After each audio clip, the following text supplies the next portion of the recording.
tech wants to track everything you do and everything on the internet, and it seems they found a way to do it. In the film Songbird, it's 2024. COVID is still around, and phones act like informants that report people to the government. Now, a coalition of big tech and mainstream media companies are pushing new technology that could turn your phone or computer into an informant. Everything created on a device with a computer chip could be tracked back to the author. Everything. Every post, every photo, every video will have the creator's digital signature on it. It's called the Coalition for Content Provenance and Authenticity, and it has the backing of the biggest names in tech and media. It's being applauded as a way to stamp out disinformation on the internet. But who decides what's disinformation? Big tech will decide and will have the tools to punish the person behind it. If there was any online privacy left, this new system being proposed would put an end to it. I think these companies, when they engage in a clandestine relationship with the government, where the government comes in and they say, look, we want you to provide a specific thing in a specific way. No one's going to know about it. It'll be classified. It's for national security purposes, or this, that, or the other. It's a limited time deal for a limited purpose. It sounds pretty good, and they go along with it. They never, I think, have a full understanding that that is the thin end of the wedge, right? That's the lowest bar. And the government is only going to ratchet up their access and their demands over time. As soon as they begin cooperating in part, they will ultimately end up cooperating in full, because the mere creation of the relationship, the creation of this system of providing information, was the original kind of sin. And once the government realizes there is a mechanism for access, once they can go to the courts and establish that this kind of horse trading, these kind of compromises have been granted in the past, that will be used as a basis to require and compel future cooperation that is far in excess, I think, of what, first off, they initially agreed to, and secondly, and ultimately, what they ultimately believed they could be asked for ever in the future. So yes, I do think it's fair to say there is always a failure of imagination in terms of what these relationships entail. Companies around the world need to understand generally, they need to consider this question of who do they ultimately work for? Why does their institution exist? Does it exist for the benefit of their customers and the public, or does it exist for the benefit of government? You have to have a real understanding of who your ultimate customer truly is. When you look at these kind of companies, and you get back to this question we were just considering, who is their customer? Their users are not their customer. And that was what gave rise to a lot of the abuses we saw prior to 2013, and I think is the ultimate lever by which abuses are being continually visited upon the public today. When you use Facebook, you are not their customer, you are their product. And it is unfortunately, in a lot of ways, true of Amazon's internet services as well. Amazon runs half the internet, and people aren't really aware of it. They're not familiar with it. They think of it as a place where you buy shoes. And it is that in one regard, but that's a very small fragment of their business. And in the past, for lack of a better term, we called it Amazon heroin, because you just kept going and you had to get your next fix, your next check. But at the end of the day, you find out that this person who was seemingly benefiting you, making you feel good, was just ultimately going to be your downfall, end quote. So Mr. Bezos, this is one of your partners. Why on earth would they compare your company to a drug dealer? Sir, I have great respect for you in this committee, but I completely disagree with that characterization.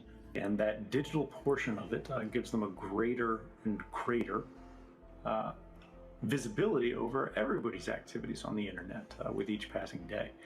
Now, we don't have a lot of evidence today to show precisely how this is being abused, but we know they have the capability, should they choose to use it, to do so. And we know they have incredibly intimate relationships with the United States government, particularly the intelligence community, because they built the CIA's data center, which they continue to operate today.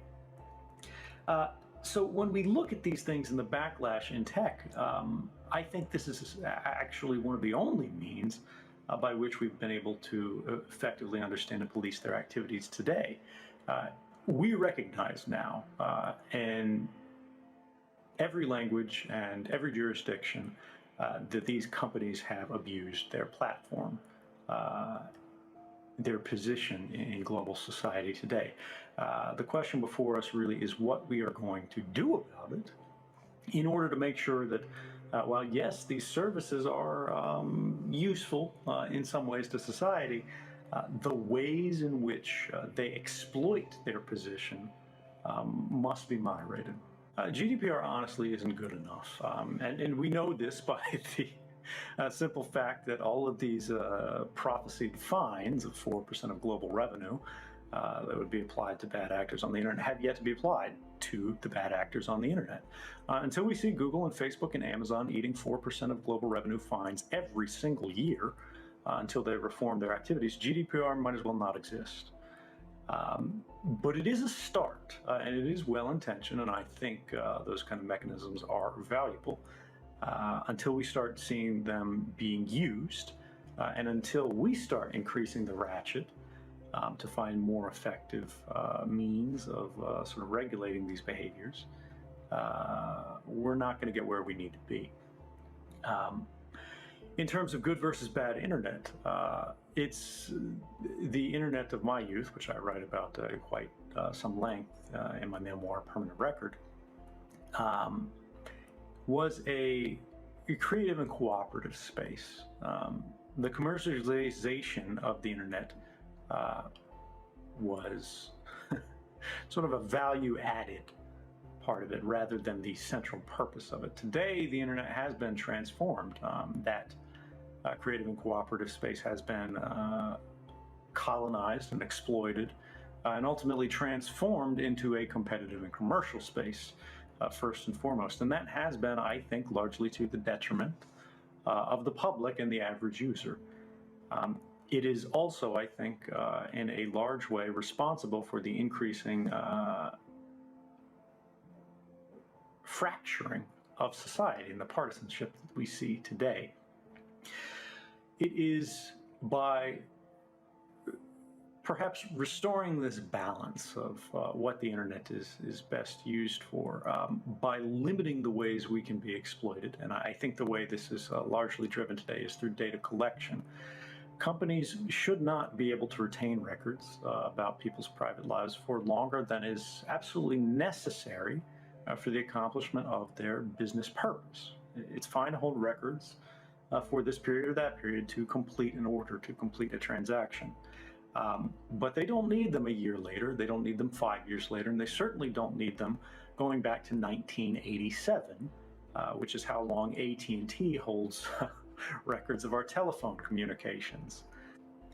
The best thing that you can tell your customer to navigate the next generation of changes on the internet and really take a leadership position in the next generation of internet business is you don't need to trust us. You shouldn't trust us. And our services have been designed in a way that even if we are trying our hardest to screw you, we can't hurt you. And it is this trustless systems design which is the basis of all computer security. This probably sounds strange to a lot of people, but in the context of information security, trust is considered a vulnerability. If you have to trust Facebook, you're in a very bad place. If you have to trust Microsoft, you're in a very bad place. If you have to trust Apple, Google, you're in a bad place. The next generation of services and products that are going to outcompete everyone else are the ones that are designed in such a way that you do not trust the services that are intermediating your communications. You trust only the people that are the ends of those communications, your friends, your community, the people that you are actually trying to connect with.